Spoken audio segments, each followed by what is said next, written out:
Move over, Kobe. The Emperor is here. Nuts. I'm not obsessing over this game. You're obsessing over this game. Ruff, ruff, ruff. Hey guys, it's your boy, bowtherainbowwolf, and welcome back to Adastra. But before we start playing the game, we need to give a big thank you to REEON for joining the silver tier. Thank you so much, REEON. Big wrinkly brain from you and huge big PP energy from you. But anyways, about the episode. Last time we walked in on Neferu and Amicus having a good time, so to speak, or at least Neferu was. And yeah, that led to the big fight between us and Amicus, and in the end it worked out. Yeah, and now it's time for the second trial, and Amicus is sure of himself that he will win this, and if he does, he is basically the Emperor, because the third trial would be fighting, but Cassius won't be able to fight. So if Amicus wins this one, he is basically the Emperor. But anyways, no more about that. We're gonna start the episode now, so let's go. I follow Neferu to the throne room. The cavernous space just as empty as it was during the first trial. Like the first trial, a few of the palace regulars are sitting on the benches, Virginia on the left side of the room, while Alex sits on the right. The cat is sat alone, looking tiny compared to the rest of the room, his tail curled neatly under his paws in his lap.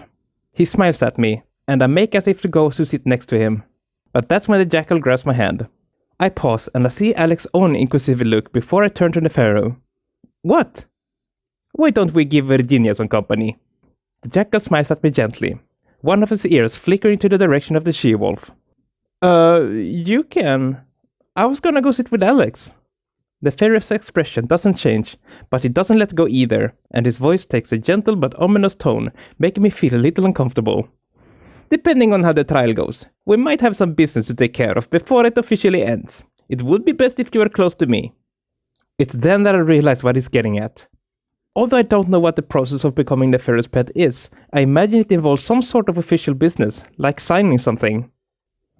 So I give Alex a little frown and a shrug, gesturing at the jackal. The cat continues to look confused as I turn away and follow Neferu to the benches on the other side of the room. Neferu! Virginia sits daintily on the bench, one leg elegantly crossed over the other as she holds up a paw, which the jackal kisses. Good day to you, Virginia.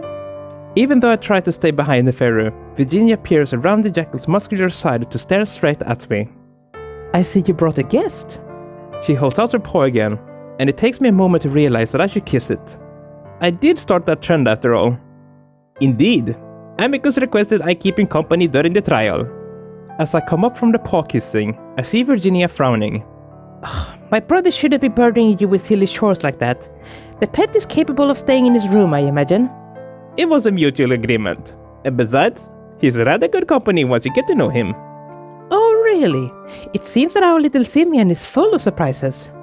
The she-wolf looks pointedly at me, and I don't have much time to wonder what she's talking about before Neferu sits down next to her, pulling me to his side to sit next to him. That would be an accurate observation. There's a momentary pause before I see Virginia lean forward a bit out of the corner of my eye. She speaks again, her voice lowered. So, the rumors are true? There's another pause, this time from Neferu. I'm not in a place to involve myself in woven politics. Virginia laughs softly, one that sounds completely fake. I'm not a fool, Neferu.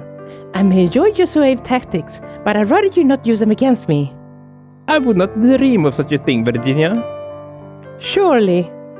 Virginia shifts again, and now I know for sure that she's looking directly at me. So, I suppose that he understands what you're saying then? Well, he is a sapient, and he possesses a lingua. I mean, he understands us. Virginia puts even more emphasis on the word. I see Neferu look at the floor, still smiling, though his paws seem to clasp each other a bit tighter than usual. You would know that better than I, being a wolf. Our children are as intelligent as ourselves, so I am used to such an idea. Don't feign ignorance, Neferu. You've been around him far more than I have. It's a simple question. and one that you should answer honestly. Otherwise, am I to assume that you brought a little spy to our conversation? Although the word seems harsh and dangerous, Virginia's tone is light, and the fairy just laughs. You accuse me of deception, yet we both know that you already figured out the answer. Why do you feign ignorance? The wolf fans herself with an air of nonchalance. It's the best weapon in discourse, and it's easy to feign stupidity. At least for me. It's expected on my part. And why would you say something like that? I have a vagina, Nefero. Okay, weird flex. It takes me a moment to absorb what Virginia just said, but Nefero is already chuckling with what's probably the first genuine laugh of the conversation. I see Alex look over at us again, and this time it looks like his eyes are narrowed a bit.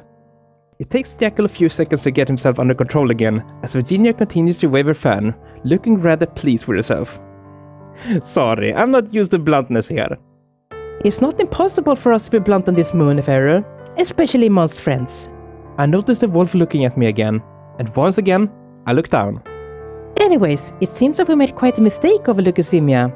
I may have to do a little research on my own in the archives. Amicus clearly knew something that we did not. Research? I feel my stomach drop. Although Amicus had assured me of things, I don't even know if I look like a simian. All it might take is a picture to know that I'm not actually from Simia. I put that thought out of my mind now that the door suddenly opened and Kato walks in, making his way quickly to the throne. Virginia finally takes her eyes off me, and I can only hope that she's not going to follow through her research plans. The throne room is so quiet that I hear the old wolf grunt as he makes his way up the stairs before turning to face us. After a few seconds he sits down, his heavy muscular body slouching a bit in his seat, gazing out at us through his visor. A few moments pass in silence, and just as I'm wondering if the trial is going to begin, I hear a soft mechanic whirring sound as the panel in the ceiling opens up. A dozen camera drones drift down lazily, fanning out the air to position themselves in various locations throughout the room. One of them floats towards us and hovers just above my head, the lens seeming to focus on my face. I drop my head again, the action having become second nature since I landed on this moon. The fairy nudges me though. Come on now, Amicus brought you here to be seen. His tone is light as always, but I sense that he's not saying that just to tease me. We're all playing a role here, and my role is to make Amicus look good, to show off to the triumvirates that he went great lengths to obtain an exotic, fascinating alien pet. I might not like it, but that doesn't matter right now, so I lift my head. Instead of the dumb, vacant gaze I've been using these past months, I go with a completely straight face. Watch the red light on top of the drone. When it turns green, know that you are being broadcast. The second trial begins in 10 seconds. And with that, the lights slowly dim and everything goes completely silent. I just sit there, looking towards the throne, Kato sitting as motionless as an ancient Roman sculpture. Then the doors open and we all look over, including the cameras. Ooh, the boys! In walks Amicus and Cassius, side by side. They must have been waiting out there next to each other, just like Alex and I had before the second trial. But isn't this the second trial? Me and Alex were standing out there for the first trial, right? Did the writer think that this is the third trial now? Oh no. I have to wonder what that must have been like. Without a word, the two of them walk up the broad carpet aisle, in sync with each other. I stare intently at Amicus as he passes, just in case he looks at me and I can give him an encouraging smile. He looks straight ahead though, a more serious expression on his face than I've ever seen before. Everything stays quiet, the only sound being the muffled shuffling of their padded feet and claws on the carpet. Once they reach the foot of the stairs, they come to a stop before they bow deeply to Kato. This lasts for a few seconds before Kato finally shifts again, breaking the illusion that he was made out of stone. Very good. You may proceed. With that, the two brothers straightens back up before walking up the steps, splitting off to stand on either side of the acting emperor. They turn around to face us, both standing at attention, arms straight down to the sides. The drone levitates down from the ceiling, coming to a gentle stop mid-air in front of Kato. I notice the tiny red light on top of the drone turn green, and the wolf fixes his eyes on the camera. How does he know that he fixes his eyes on the camera when he has the visor thing that you can't see his eyes? Welcome to the trial of rhetoric. Rhetoric has long been a staple of Wolven civilization, and one of our greatest assets. While known for our strength and tenacity, so are we known for our use of words in negotiation. Neferu snorts next to me, loud enough that I wonder if Kato was able to hear it. I hope not. This is why it's not only important that we honor the art and history of debate today, but also prove our ability to use it well. Being a competent rhetorician is essential for being a competent emperor. Remember the rules. You will have the floor for 20 minutes. Do not reference your challenger. Now, Amicus. I see the slightest of twitch in Amicus' frame as he continues to stare ahead. Yes, Emperor. Please honor Adastra and proceed to the floor. Offer your policies through the art of speech. There's a slight pause. Then Amicus makes his way down the stairs. If he's nervous, which I know that he is, he's not showing it at all. His movements calm and reserved. He walks several paces forward, away from the stairs, so stand in the middle of the aisle, just slightly ahead of me. He's so close that I wish that I could just say something, get up and give him a hug, and tell him that he's going to do great. But I know that that time has passed, that the moment that everything has been building up to has just arrived. It's a strange feeling, watching something that's going to have such a huge impact on your life, but not being able to participate at all. I can only hope that Amicus is ready. He begins to speak, and when he does, it's not like his usual voice. Instead, it's deeper, broader, sonorous, I guess. Actually, it's closer to human singing. I'm not sure if I can actually do that though. 20 millennia ago, we were chosen by the Romanus. Out of 1,000 species, they choose us. And was that not for a reason? He's moving his arms and paws a lot in broad sweeping motions. It's not unlike the dance, though he's mostly staying in the same spot. 50 millennia ago, we rejected them. We became the first abandoned sibling, and our empire entered the decline of the likes that we had never seen before, closing off relations with siblings, losing children, and losing resources. A drum floats around his body, and I can tell that he's playing up the performance to it, dramatically gesturing with over-exaggerated expressions. I realize that it's like I'm watching one of those dramas on the Adastra television. We fell long and hard, as if our very moon was sucked into the pit. 5,000 years of misery and desolation. 5,000 years until Drusus saved us all. Amicus goes on to describe the history that I had a vague knowledge about. How Drusus re-established contact with the parents, reunited the Volvan Empire, and renamed the world Adastra, a name that represented everything the Empire stood for. Adastra means to the stars, I think. Since then, we've spread far and wide across the galaxy, found lost children and established roads to resources our moon desperately needed. But what we found most valuable? Rekindling diplomatic relations with other siblings. With them, we shared knowledge and wealth, establishing ourselves as true siblings once again. Until the war. While our reasons were sound for initiating the conflict, the sudden and unexpected attack frightened other siblings, leaving them to abandon us once more. We defended our rights and dignity from the Chemians. Oh, awtter. Neferu mutters under his breath, thankfully. But at a great cost. Our empire has suffered from our victory. But there is a way to reverse this. I don't know if the wolf is doing a good job since I have no point of reference, but as far as I can tell, he seems to be doing great. No stuttering or stumblings, and his acting is pretty good, especially if I'm comparing it to the dramatic actors I've seen on the screens. His movements are powerful but elegant, just like his voice, and I find myself beaming with a sense of pride that I've never felt for someone else before. He goes on to describe the policies he's already told me about, re-establish relations with the siblings, fully uplift the children, reshape their role in the empire. And the first step? Amicus suddenly turns to face us, though his gaze is on Neferu. An alliance, one that has been proposed by the Chemians. This may seem like a worrying prospect to you. It has never been done in the history of the Galaxias, but I can promise that while Emperor, I will demand respect and equal treatment from the Chemians. Their arrogance will be tamed, and Volvan dignity will be restored. The light on the camera drone in front of us is green, broadcasting our image to the entire Adastra. I'm at least glad that Neferu is able to control his eye rolling right now. Within the curse of my rule, I will place Adastra on the same pedestal as all of the other siblings, if not higher.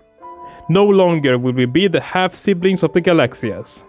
No, we will once again stretch beyond our system, beyond our quadrant, and yes, eventually beyond the galaxy. Amicus points to the ceiling, as Drusus proclaimed 10 millennia ago, to the stars. So I say now, to the stars and beyond. Amicus pauses dramatically in that pose, then bows before turning and walking back to the throne. Thank you, Amicus. Cassius? I let out a breath, watching as Amicus makes his way up the steps, passing Cassius as his brother makes his way to the same spot on the floor. So that's it. Amicus' part is done. Now is Cassius' turn, and I watch as he walks over to the same spot, an angry scowl on his face. He's angrier than usual, almost furious, and I wonder if he's upset about how well Amicus had done. But then he starts speaking, and I realize that it's part of his show. For 300 years, our empire has been in shambles. I jump, and I feel Nefero tense up next to me as I feel the white wolf practically screams. Not because of the war, not because we chose a different path. No, this is because of Drusus and his flawed visions of the galaxy as a whole. My brother was right about one thing. Adastra is the lowest of the low among the siblings, the laughingstock of the entire galaxy. I thought you weren't allowed to reference the other one. Is that allowed then? No reference to Amicus, Cassius. Cato barks from across the throne room, but the other wolf ignores him, swiping his paw through the air, his movement aggressive and violent. Enough of being the butt of the joke, of being spat upon, of being considered at the level of mere children. It's time for Adastra to once again be respected, revered, and feared, just like before Drusus. Cassius' speech goes on like that, describing Adastra in terms that makes it sound like the worst place in the galaxy to be. I don't know if this is good or not. He's definitely being way more intense than Amicus was, and if that's the goal, then I'm worried. I glance over at Nefero and Virginia, and the troubled looks on their faces tells me that I should be even more worried. I look up towards the throne, but Amicus is as still and straight-faced as ever. I feel myself start to sweat, wondering if this is the beginning of the end. My brother stated that the war was responsible for our sudden decline, a decline not so sudden when it's been happening for thousands of years. No, that war was the best thing that could ever happen to his empire. It showed that we were unafraid, unintimidated by the most powerful forces in the galaxy. We were mocked and laughed at openly before the war. Now those laughs are quieter behind dainty paws as our siblings realize just how dangerous we can be. They take us seriously now. Cassius turns his angry gaze on us. But not serious enough. Look who they sent to prosper this alliance that my brother spoke of. No reference to Amicus, Cassius.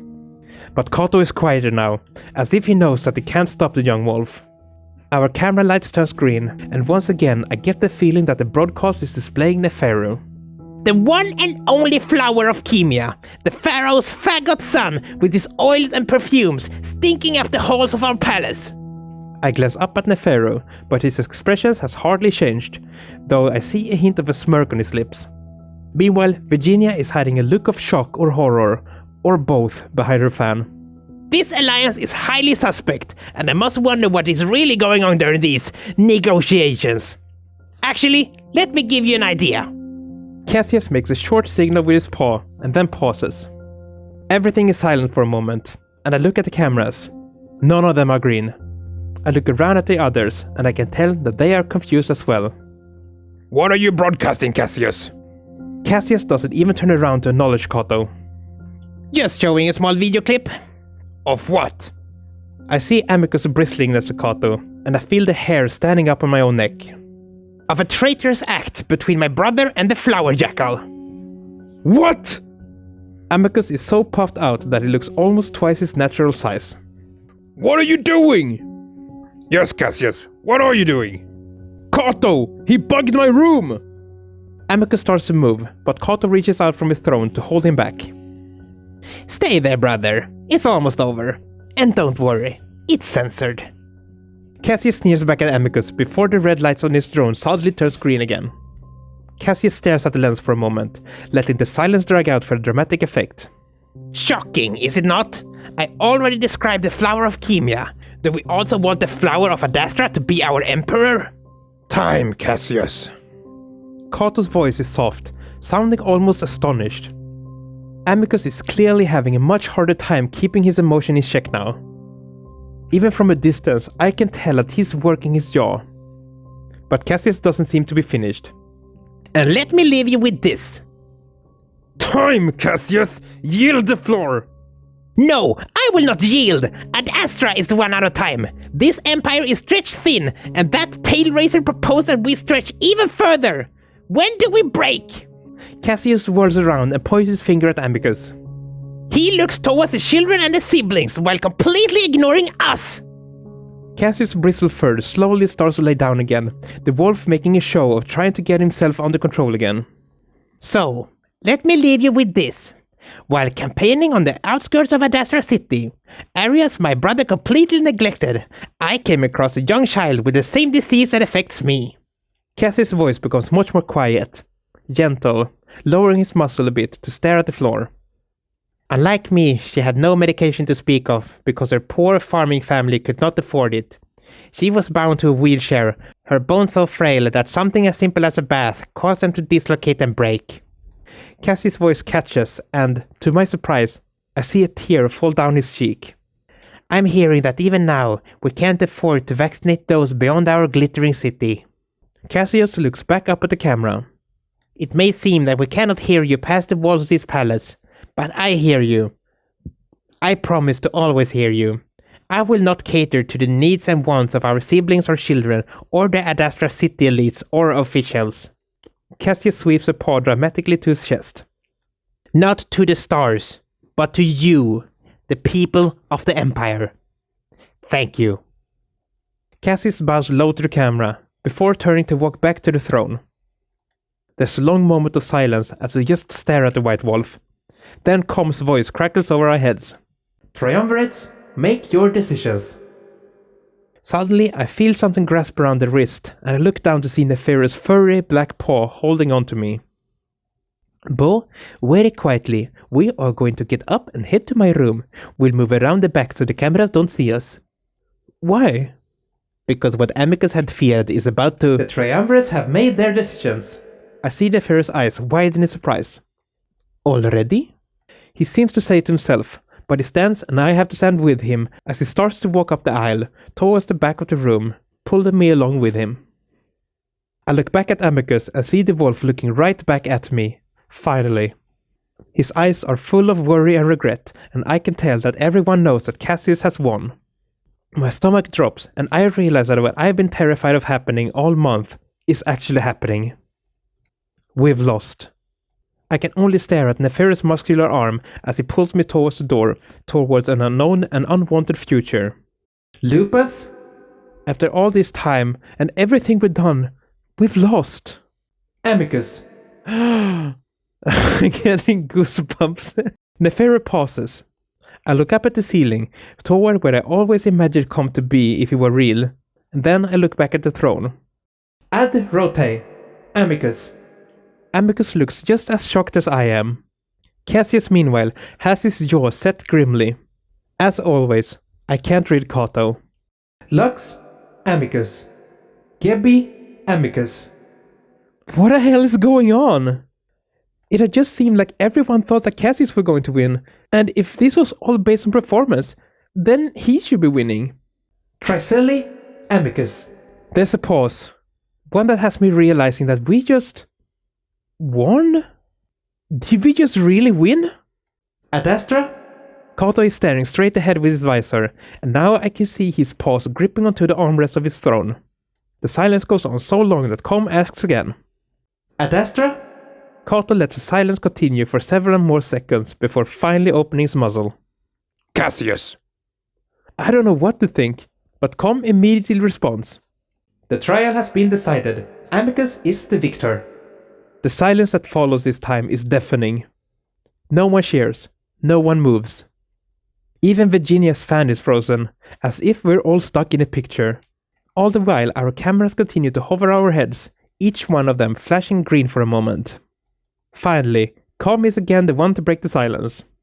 This concludes the second trial. Thank you. With that, the camera lights turn off completely, and the drones hover up towards a compartment in the ceiling. The lights come back on. As they do, Nefero is once again pulling me towards the door. I want to hold back and watch, but the jackal is insistent, and the next thing I know, the doors are quietly sliding open, and we're walking into the equally silent, though much less tense atmosphere of the marble halls. Where are we going? We just won! As I say that, I feel the excitement finally replace the shock. We won! Nefero, we won! Clearly, but that doesn't mean you're safe yet. What? Nefero is quiet for a moment, at this point the jackal having to let go of my hand, allowing me just to follow behind him. What even happened? Who do you think should have won, Bo? I frown. Does that matter? The triumvirate is decided. Amicus won. True, but not just the triumvirates we're watching. We all know who should have won. I was actually thinking about that as well, will the people rebel or something now, because Cassius was obviously, he was in favor of the people rather than the triumvirates. So of course the triumvirates would vote for Amicus because Amicus was in their favor while Cassius was in the people's favor. So will the people rebel or something now against the triumvirates, or I feel myself getting defensive. Cassius was being a total asshole, and besides, he cheated. He went over his allowed time and referred Amicus and his point.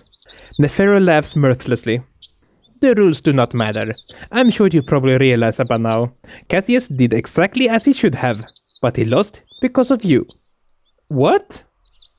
The triumvirates clearly made the decision long before the trial, but we were hoping that they would not go against the will of the people, but Cassius' performance forced them to. You're talking about the rumors that Cassius is getting rid of them? That would be one. I had thought that such a clearly lopsided win on Cassius' part would have deterred at least most of them. The power for hunger is insatiable, it seems. Again, I feel myself getting defensive, but there's also a sense of worry creeping in. Well, I don't know. I think Amicus did great. And besides, it's their role to keep the Emperor's power in check anyway, isn't it? Yes, but that's not the point of the trial, and the people know that. Adastra will not be happy about this. Well, what does that mean then? We come to a stop in front of Amicus' room, and finally, the jackal turns to face me. I cannot tell you, but I am not an expert on the politics of Adastra. I am simply a student here. Amicus may have won this battle, but I can guarantee that the power struggle is far from over. Amicus can explain more to you when he arrives. For now, wait for him in his room. The jackal starts to turn to leave, but seems to notice the confused and probably worried look on my face.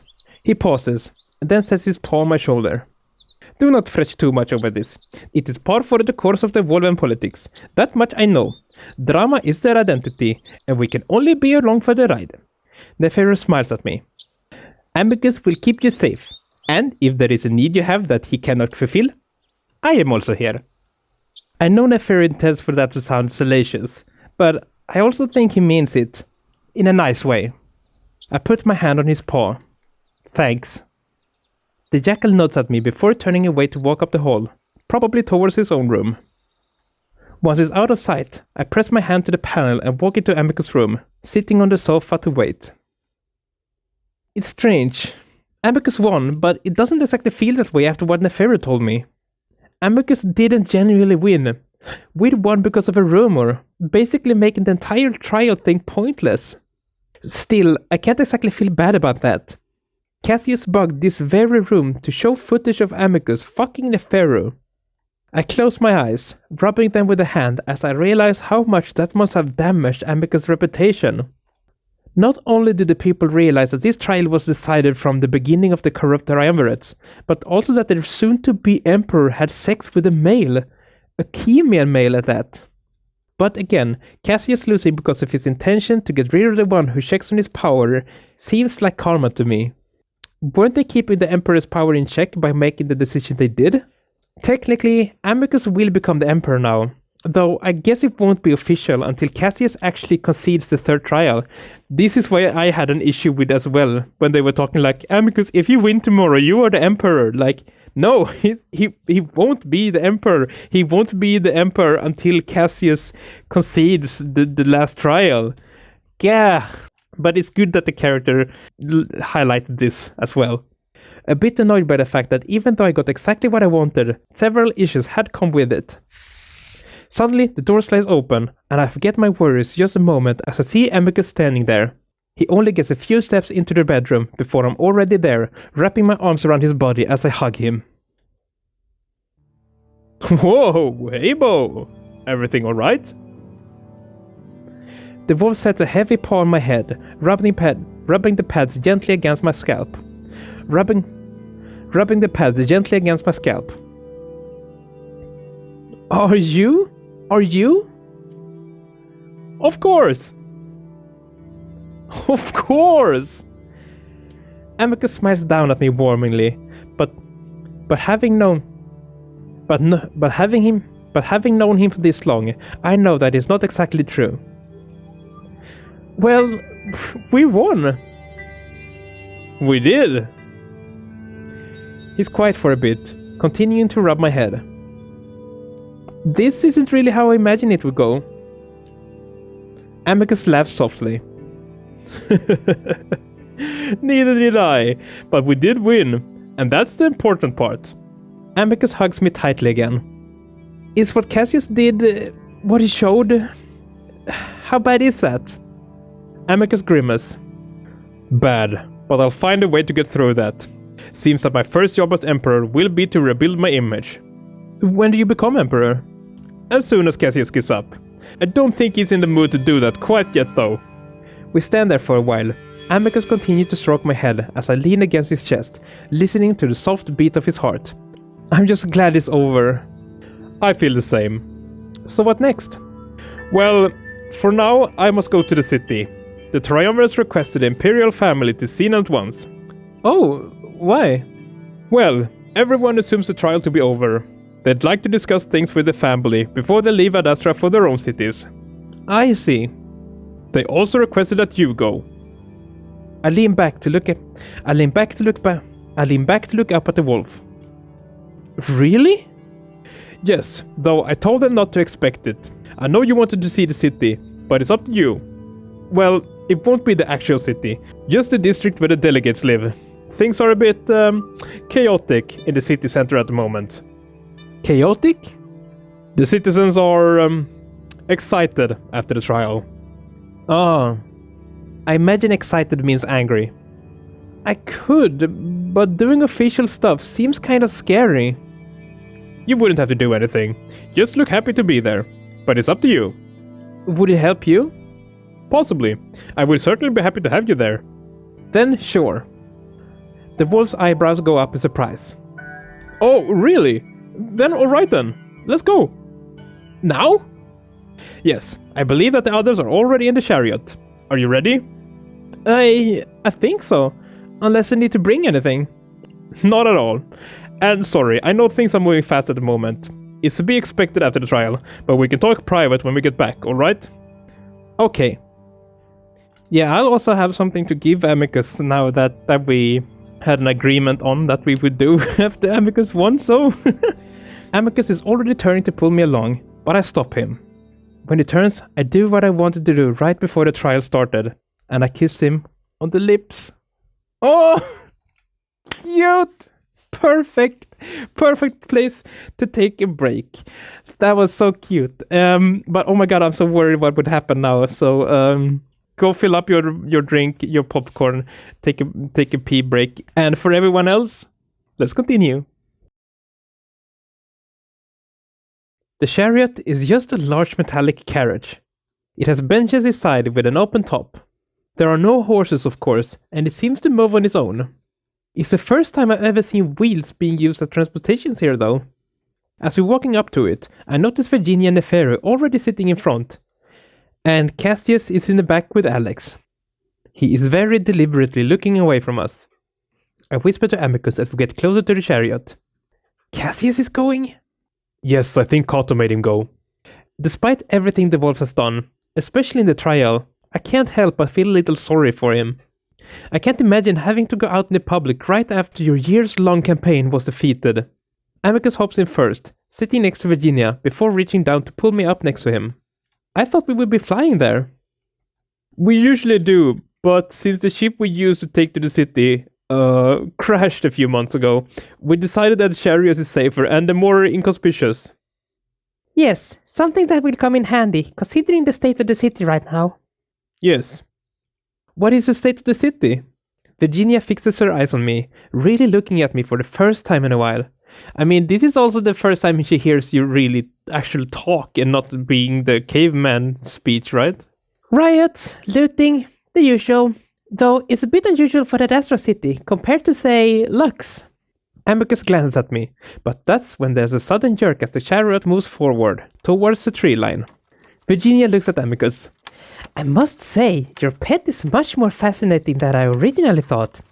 He could barely speak when I first met him. Yes, he was shy. I guess I should have told Amicus that my act had been exposed at this point. Well, we must reconnect with the Simia then. They seem oddly intelligent. Yes, Oh, thank God for the trees. Vita is much too harsh today. Amicus clearly tries to change the subject, as the road turns into the thick forest. We're blanketed by an eerie green glow as the forest envelops us. Glowing insects fly around our carriage, and I notice how ancient the trees look. Gnarled and rough, almost completely blocking the sky. Hopefully they allow us to freshen up a bit before the ceremony. I'll be a mess by the time we reach the city. Virginia whips out her large embroidered fan again, waving it frantically in her face. I kind of wish I had one too. My skin almost immediately sticky in the humid air. You look fine. And besides, we're all in the same state. Amicus glances over at the jackal. I have to wonder what brought you along, Nefero. My presence was requested. By whom? Oh, for the sake of Vita, don't start, Amicus. What? I'm simply curious. No, you're trying to start a fight, which is the last thing we need in front of the triumvirates. Besides, isn't your policy to befriend Chemians? An alliance isn't a friendship. Chemians see it as friendship. Besides, everyone probably thinks that you're already very close after what was broadcast. Virginia! She hides a smirk behind her fan as Nefero grins beside her. I'm simply reminding you that it might still be fresh in everyone's mind when we get there. Amicus slumps in his seat, legs stretched out in front of him. All the more reason to seem distant. That would probably affect my reputation for years. Oh, don't be so dramatic. People love such scandals. They simply pretend to be outraged. Amicus snores, but doesn't say anything more, signaling that the conversation is over. I wonder if Cassius, sitting right behind us, is listening in. Probably. I find the whole thing strange. The wolf that tried to sabotage Amicus by leaking what was basically porno is sitting right behind us. I turn my head ever so slightly, trying to look back at Cassius to see if he's looking at us. I don't see anything, so I turn around more fully and find that the white wolf is laying down, eyes closed with his head in Alex's lap. That is cute. Alex looks up at me and smiles with a wave. I wave back awkwardly before quickly turning around. Virginia and Nefero seems to be caught up with their own conversation at the moment, while Amicus continues to sulk, staring at his feet. So, what exactly is going to happen when we get there? Oh, well, the meeting with the triumvirates, as I said earlier. After that, we'll likely get to walk through the streets of the district to visit the shops and restaurants. So, I'll just be standing there next to you? Yes. Alright. For the rest of the ride, I lean against Amicus' side, and after several minutes, I start to nod off. Amicus notices and wraps an arm around me, and I'm able to comfortably lean against his chest to fall asleep. Cute!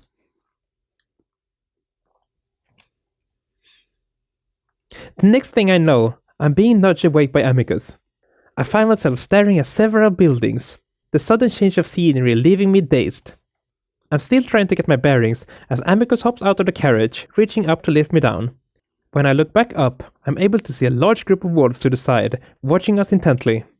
Immediately I feel self-conscious, the crowd being the largest gathering of wolves that I've ever seen in person. Is it the triumvirates? Probably. They come in all shapes and sizes, and I'm surprised to see that a few of them are almost as short as I am. The one characteristic that they all share though is their thick-bodied stature. Amicus guides me around to stand in front of the chariot with Nefero, Virginia, Cassius and Alex, holding me close to his side. One of the old wolves steps forward from the group. Welcome, Imperial family. Thank you so much for coming on this day of the second trial. It was a marvelous show. That seems like a bold thing to say after the clip of Neferu and Amicus having sex was shown. There doesn't seem to be any awkwardness though. The old wolf's looking eager to talk to Amicus. I am Cicero, first triumvirate of Addae. The old wolf walks forward towards Amicus, setting his paws on the bigger wolf's shoulders and touching the side of their muscles together. Out of the corner of my eye, I notice Cassius shooting a sour, angry look. The wolf and Amicus hold a short conversation, the older wolf asking Amicus what he thought of Addae, what problem the city was currently having, and how they might proceed in the future. After that, he then moves over to Virginia, where the conversation is much shorter. Another wolf from the group moves over to talk to Amicus, the conversation following a roughly similar pattern. There is no talk about Amicus being the emperor, but the assumption is there, and when each of them gets to Cassius, is almost as equally brief as it was with Virginia. Despite the novelty of the situation, I quickly become bored, and the conversations blend together very quickly as over a dozen of these old wolves comes forward to introduce themselves to Amicus. For this part, Amicus does a real good job of seeming enthusiastic for each introduction, mentioning that they already know who they are, and that he thinks very, very highly of the city and region. Occasionally, they glance over at me and comment on how strange I look, though it's usually with a positive tone, congratulating Amicus on snagging me. That does seem to make Amicus uncomfortable, but they keep a straight face and bow each time, seeming to delight the old wolves with my etiquette. Eventually, these introductions end, but as we start to move towards the shop, the triumvirates continue to follow us, and I find myself having a harder time to keep up with Amicus. He's practically surrounded by the triumvirates. I give up trying to stay next to him, and even though he keeps glancing at me and calls to me a few times, I just wave him on, choosing instead to walk alongside Neferu and Virginia. Sure, it's annoying, but it's almost to become the emperor, so it makes sense that he's so popular. As we walk through the streets, wolves call out to Amicus from doorways and windows, and he tries to wave at all of them. Further up the road, a group of children, puppies, show up with flowers in their paws, handing them over to Amicus and the triumvirates. That is so cute. As I watch this happening, I notice a particular patchy-looking child, no taller than my waist, standing off to the side awkwardly, looking right at me as she holds a flower in her paws. I pause, unsure if she means to give it to me. When I do, she moves closer. So I bend over, reaching out, and her eyes widen, probably simultaneously horrified and fascinated at getting this crazy alien's attention. Nevertheless, she comes closer and shyly pushes a crumpled withered flower into my hand before suddenly leaning in and touching the side of her face to mine. For a moment, I see her watery, bloodshot eyes. Then I feel the slightly damp fur brush the side of my skin before she makes an odd yelping sound and runs off down the street. I stare at her, wondering if I've done something wrong. That really reminds me of like when you're fursuiting at a con or an outing or something, and there are like children coming up to you and want a hug or just touch you. Like really like having this little child coming up to you and like, what do I do with you? What do you want from me, child? Usually they want hugs, but some kids are really like they said here, like looking like in horrified fascination at you, like, oh my god, what are you? I'm like, hey. Anyway, that was cute. Found yourself a gift? I look down at the flower, noticing that several petals are missing. I guess. That one did not look healthy, did she? Not really. Maybe Cassius had the point with his speech. I think they both made good points, honestly. Neferu gestures at the gaggle of wolves moving further and further away from us. Better catch up before they leave us behind. Yeah. I look down at the flower again, a bit uneasy now, before dropping it down on the road, feeling a little guilty as I do. Why would you do that? Put it in your robe or something, or behind your ear or whatever. Even though the ceremony is technically over, the triumvirates do not want to leave Amicus alone. I'm kind of amazed how well Amicus is dealing with them, considering how irritated I'm feeling. Amicus tries to bring me over to his side a few times, pointing out trinkets and souvenirs that he tries to explain, as if wanting to show me a bit of Adastran culture. It's nice, and I can tell that he wants to involve me, but is far too busy with the triumvirates and locals breaking in every 5 seconds to ask or tell Amicus something. I wish you could tell them to go away, but I know it doesn't work like that. On top of this, my joints are really starting to ache from all the walking, and I wonder if living in the palace for so long has made me soft. Eventually, I just trail a group of wolves, browsing the goods after they do. It's interesting, sure, but everything is similar to what we have on Earth. Necklaces, earrings, brushes, clothes, nothing all that mind-blowing. Eventually, Amicus very loudly calls out that he likes to go to a restaurant with his pet, if everyone could please allow him through. I take this as my cue to move to his side, and he immediately puts an arm around me, holding me close. The many wolves still following behind us. Amicus puts his muzzle close to my ear, sending a bit of a chill over my neck. One that's oddly painful. Everything okay, Bo? You seem a bit, uncomfortable. I shrug. Everything around here is new to me, so I guess I do feel a little bit off. Well, let's settle down in a restaurant. We can cool off and catch our breath there. The wolf gives me a quick squeeze with his arm, and despite my slight sour mood, I can't help but smile a bit. I mean, it's kinda cool that my friend is so popular, even if it's because he's going to be the next emperor. We walk into a small but cozy restaurant, and I can tell right away that it's rather upscale with its carved pillar and the fancy tapestry on the walls. Then again, everything in this district is kind of upscale, I guess. The triumvirate follows right into the restaurant though, and I let out a frustrated sigh. Amicus notices right away and signals the wolf standing behind the podium. This particular wolf is staring at us wide-eyed and apparently gobsmacked at seeing the soon-to-be emperor show up in his restaurant. He practically trips over himself to get to us, banging his hip on the side of the table as he does. Oh. Yes, your majesty? Amicus grimace. Just Amicus, please. Could you get us a secluded table? Preferably with no one seated next to us? Of course. The wolf stumbles over himself again before leading us to a corner of the restaurant, gesturing at the table there. He then turns to a couple next to the table and begins frantically hiss at them to move. They stare at him in astonishment, until Amicus steps in to stop him. They're fine. Just, don't let any of that group over there sit next to us, if that's alright. Amicus jerks his head over to the gaggling old wolves, and all of them staring at us rather hawkishly. Oh, yes, of course. He hurries towards said group, and we're finally able to sit down. Or lay down. The seats are of course in Roman style. Amicus sat us down with a huge sigh, stretching his big body over the bed. Look at that boy. Sorry about that. I should have warned you about how frustrating it can be with all the pointless chatter. I shrug. Seems about right for politics. Oh, it is. But don't worry. It's rare that all the triumvirs are in the city all at once. This is for the trials, of course. Are you sure you're okay? I can seem to never tell. I'm fine. I rub my arms, the skin sensitive and sore, just like my joints. I wonder if I'm getting sunburned too. Alright, so what do you think of the city? This part of it at least. I wish I could take you where the skyscrapers are, but as I said, things are a bit chaotic at the moment. It's pretty cool. It wouldn't exactly be out of place on Earth. Definitely different, but really similar. Oh, well, you were uplifted by us after all. Yeah, so is this what you're gonna do as an emperor? Come to the city and just talk? Amicus chuckles. Oh, there will be so much more of it, I'm sure. I'm hoping that Cato will teach me a bit, if he's able to get over the trial. I remember that Cato did vote for Cassius. He's probably furious about it right now. Won't you have, like, advisors and stuff? Well, yes, but I must choose them. Would you choose Cato? I could. Will you?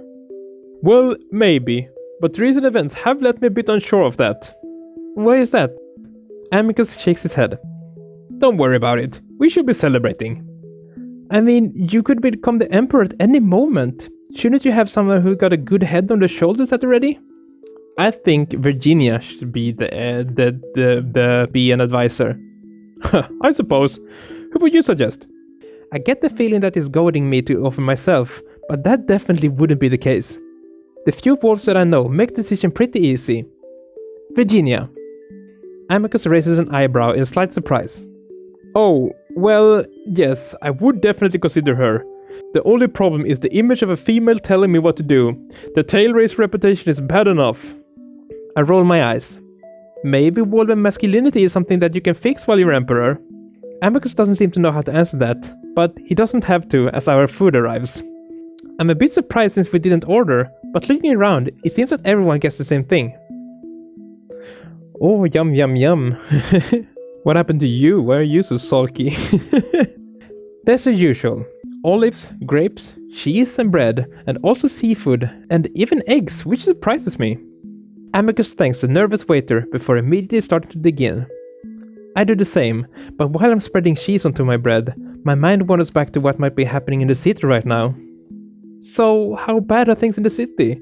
No one seems concerned about it. From what I've been told, it's fairly mild. Riots are common in Adastra, but they don't last long. I think the people will calm down within the next few days. Oh, okay. So they don't dislike you or anything? It takes Amicus a moment to swallow down his mouthful of bread before speaking. No. Most of the anger is directed at the triumvirates. I will say though, I have my work cut out in rebuilding my reputation. Because of the sex video? Yeah. Amicus tries to smile it off lightheartedly, but I can see his ears turning red. It must be weird being seen out in public like this, knowing that everyone saw it. I was told by one of the triumvirates from Lux to simply say that it was fake. Not sure if that will work. Could be a good idea. Really, the biggest issue is that it delegitimizes the alliance process with the Chemians. The people will believe that I'm beholden to the Pharaoh somehow. Amicus' expression finally falls a bit, staring down at the food as his munching slows down. I'm sure they get over it. From what I've told, it seems like they're quick to forget. Well, yes, as soon as the next scandal comes along. Hopefully one not involving me. Yeah. We eat in silence for a while, and I can tell that something heavy is on Amicus' mind. In the meantime, I'm a bit distracted with itching specific spots on my arms, feeling tiny little bumps on my skin. Is this a sunburn? Ugh. I wonder if I'm allergic to something in the skin. So I stopped eating for a moment, choosing instead to lounge out on the bed. Or were you allergic to the flower or something that the girl gave you? Or the girl itself? Was she some weird kind of breed? Bo, I've been meaning to ask you something. Yeah? Do you want to stay here? Even after I become the Emperor? The question catches me by surprise, and I'm left to try to gather my thoughts for a moment as Amicus continues to look down. What do you mean? Amicus sighs and glances at me. I mean, do you want to stay here with me, even if you have the ability to go home? Amicus quickly looks down again. I'm sorry, I know it's not my place to ask, but I thought I might as well ask. I stare at him for a moment, and then I look down too. You know I need to go back, and at the very least, I need to let my friends and family know that I'm okay. I know that they're looking for me in Italy right now, probably all of Europe at this point. I need to let them know. Amicus coughs hastily. Of course. But that doesn't mean that I don't want to come back. I do. I just know that that there are problems. I lower my voice as I remember that we're in a public place and that mentioning illegal first contact would not be a good idea. If we can fix the problem, honestly, I'd love to come back and stay for a long time. I kind of surprises myself with that statement. But it's true. Amicus glances at me in surprise. Really? Yeah, if it wasn't a risk to your empire. Of course. I mean to speak to the parents as soon as I'm able. I'm certain that we can figure something out. The look on Amicus' face right now, so sad but little hopeful, reminds me of something I've been wanting to do for the past week. And Amicus, is it the hand job? Yeah? I glance around quickly, making sure that the nearby patrons aren't listening. Do you want to date me? Oh, that was even better! The statement, so ridiculous, so silly in this situation, comes out all quiet and weak, but I don't know how else to ask it. That word is so complicated between us now with how I tried to explain it to Amicus. It's something that I don't think I ever said to anyone before, and just like Amicus, I find myself looking down immediately. It's quiet for a moment, and the restaurant suddenly lights up with a golden hue as the sunset hits the windows just right. I hear a long exhalation and realize that the wolf has been holding his breath. I look up then and see Amicus smiling at me. There's a mixture of happiness and relief on his face, maybe even a little amusement. I guess we've been dancing around it for so long, we both know by now that this is what we wanted, what we've been building up to. Of course, Bo. I'm honored that you'd have me. I even see his eyes glistening a bit, and I want to get up right there and then and join him on the bed, but public setting holds me back. I imagine Amicus is feeling the same way, and I wonder if maybe asking in the public wasn't the best place for it. But it was done, and I feel myself grinning despite myself. The wolf grins right back. Like you said, while I'm here, we might as well get to know each other better, and if you do want to figure something out, I can come back. Amicus nods and turns his head in a way that he will be able to wipe an eye on his shoulder, probably hoping I wouldn't notice. He looks so relieved I realize that even after we met up in the meditation room, he was probably still feeling unsure where we stood romantically. But there are boundaries, and if I'm dating you, you'll have to tell me everything, and no sleeping around behind my back. Of course, I've promised to tell you everything, especially everything that concerns you, and I don't ever intend on breaking that promise to you. And sleeping around? Amicus' ears flick as he glances over at our neighbors, who are definitely trying to eavesdrop. He lowers his voice a good deal. Definitely not. Not that I have anyone else to be with, but we can discuss all of this when we get back to our room and... Amicus lowers his voice even more. Maybe do a little more as well. Yes! His ears flatten as I roll my eyes, but I come back up as I smile. Sure. Immediately, his tail starts thumping the bed, and the eager look on his face has me shaking my head. I can't deny that I'm excited too, actually. I'm feeling kind of nervous now that I just promised him that. How would we even start? We sit together for a while longer, the conversation moving to more casual topics, like how the districts of the city are divided up.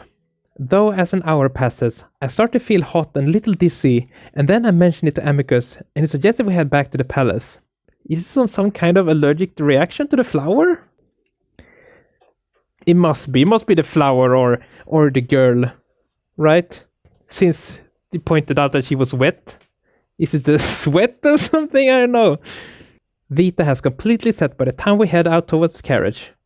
Of course, several delegates surround us as we start to head off, but Amicus promises he'll only be 10 minutes, and I head out to the streets alone to stand next to the chariot. It's a bit nicer out here in the open air compared to the stuffy restaurant. I can tell now that I'm definitely getting sick, and all of that soreness and exhaustion was just the beginning of the creeping fever that I can feel breaking out across my skin. I end up sitting on the carriage step, head bowed as I feel myself starting to sweat. There's not anything I haven't felt before, but there's an odd pricking sensation underneath it all, like pins and needles just underneath my skin, leaving me wanting to itch at various places on my body. I just wish Amicus would hurry up, and the others too, since I'm the only one standing here. I can't even remember where Nefera and Virginia went. Someplace shopping, I think. Simeon.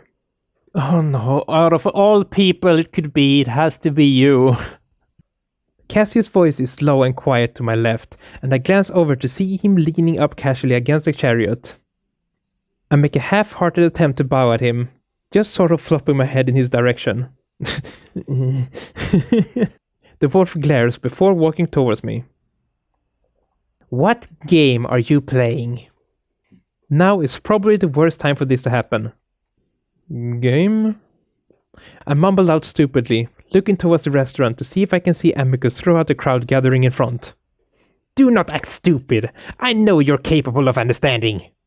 I just shake my head, but immediately I regret it as I feel all of the food I just eaten roil around in my stomach. Oh no! I'm really sick, way more than I realized, and I can't believe how hard and fast it's hitting me. This can't, no, it can't. I was gonna say it sounds like food poisoning, but it can't be since you had the itching things. He has to be poisoned somehow. Must have been the girl. Goddamn children. Do you remember several weeks back which you served me during middle meal? Virginia and Nefera were there. I just stick to silence now, worried that moving at all is going to make me hurl. Of course you remember. You told the Triumvirs what I was intended to do with them, didn't you? Cassius moves closer, but the feeling coursing through my body leaves me not caring all that much about him right now. I need to get to Amicus. I need to tell him that something's wrong. I hug myself, feeling that prickling sensation erupt to the surface, my skin on my arms and chest and legs burning and itching in the most horrible way. I gasp. What is that? Some sort of simian language? Listen to me. I want to know what you told them, and how you know to tell them. I feel bumps on my arms, bumps that weren't there just a minute ago. I look down, and even though it's hard to see in the darkness, I'm at least able to see that the skin is splotchy and discolored. Shakily, I touch one of the splotches and watch as a tear of clear liquid oozes out. Ugh! What the hell? Something grabs the front of my robe and pulls me up. Are you listening, pet? I said... I was worried about small movements, but that huge lurch pushes my stomach over the edge and I immediately projectile vomit straight into the middle of Cassius' torso. Oh no! We both stare at the mess on his fur, which starts to drip down heavily onto his garments. Oh gods! Oh gods! The wolf screeches, and at the same time, I vomit again. Right in the same spot. Oh! Cassius immediately stumbles back, screeching as he waves his paws uselessly at the mess, then actually starting to retch himself. I'm not able to see if he's actually throwing up too. Instead, I'm crumbled to sit on the ground, feeling the world spin around me. Thankfully, the next thing I hear is Amiko's voice. It sounds like it's coming from far away, even though I can tell that he's crouching right next to me. What did you do to him, Cassius? I did nothing, he... I hear splattering noises. Bo, what happened? What's wrong? I sway, and Amicus let me lean into him despite my vomit-covered robes. I don't know. Was it the food? Are you... I stick out an arm and feel the wolf catch it delicately, examining it. Gods. He mumbles it under his breath. What happened? Cassius! I hear more footsteps, and for some reason I feel myself becoming embarrassed that everyone is seeing me like this. That's Barbarian! Oh, he vomited on me! It sounds like Cassius is about to cry, and for some reason, that's pretty funny to me right now. I try to laugh, but my throat is so sore. Virginia, he's sick. We need to get him back to the palace. Get in the carriage. It's too slow. I feel the world tilt as I seem just to levitate off the ground. Then I realize that Amicus has picked me up. The Praetors have much faster vehicles. We could get one from them. Bo! I hear his voice, but for some reason I can't respond. It's like a dream. There's no time. I'm running back. Amicus! Oh, what's going on? I feel my body bouncing up and down, thrown left and right. It's like I'm in some sort of dimension thrill ride. I reach out into the darkness to stop it somehow, but all I feel is something furry and warm. Everything hurts and itches at the same time. What is this? Bo! Hey, stay with me! I'm here! Who? I force my eyes to open, even though they burn so much. I stare up at the gnarled things above me, and I wonder what they are. All that comes to mind are bony, skinless hands reaching out to the sky. Can you hear me? There's a breathless, wheezing voice above me as the horrible, bouncing ride continues. I just want to sleep. There's another sound, an odd drowning one, and the earthquake finally stops. Amicus, get in, you fool! Neferu, he's having seizures! He has pustules all over his body! The voice above me sobs and gasps, and I want to reach out and put a hand on his mouth, so that it's quiet, so that I can sleep. Calm yourself. Virginia is having a physician flown to the palace. You need to... Everything mercifully goes quiet again. I float through the void of quiet, soft black clouds that tickle and nip at my skin. It itches and I want to itch, but something seems to be holding me down. I open my eyes slowly, staring up at the ceiling. I'm starting to get annoyed that I can't just fall asleep. I have so much to do tomorrow. We're going on a trip to the Naples, I think, to try the authentic Italian pizza. Oh, I didn't notice. This is the room, the hotel room, or his room in Italy. Ah, I'm going to have a terrible time if I don't get at least a little. I realize that I can't move. Icy fear grips my chest, and at the same time, I see something large scuttling up the wall. A giant spider skitters upwards, its movement off, like it's a puppet being pulled by strings. It moves across the ceiling, and even though it's the size of a giant crab, I can't move at all. Adastra arachnids and insects are disturbingly large compared. I grit my teeth as it comes to stop above my head, then fall straight down onto my face. Legs fan out. Get off! I shove at it, at the thing pressed at my face. I told you to hold him down! I'm trying! Bo, listen to me! Please! You're safe! We're helping you! I focus on the monsters above me, their massive white teeth and red glowing eyes. Their horrible hands come down to press on me, and I feel the pricking pain all over my skin. I thrash around, but it's to no use. They're too strong. He's having another seizure. I lean against the side of a building on an empty road. The night is peaceful and quiet. Mostly quiet. I hear a clopping sound in the distance. Galloping sounds. I frown and lean forward a bit, looking up the dark road. I see a horse running towards me. Its eyes glow red and it spits fires from its mouth. Afraid, I press myself closer to the building, but the horse ignores me. Instead, as it runs past me, I see that it's dragging something. A wolf's headless body, the arms spread out, the stumps leaving a long red streak across the cobblestones. I open my mouth to scream. We have nothing on record of this species. Then profile him! Is there a reason why we don't? Just heal him! Please! Just use aviapox! Well, clearly it's have a different effect on his species. His nervous system is already damaged beyond repair. You should consider... What? Am I dying?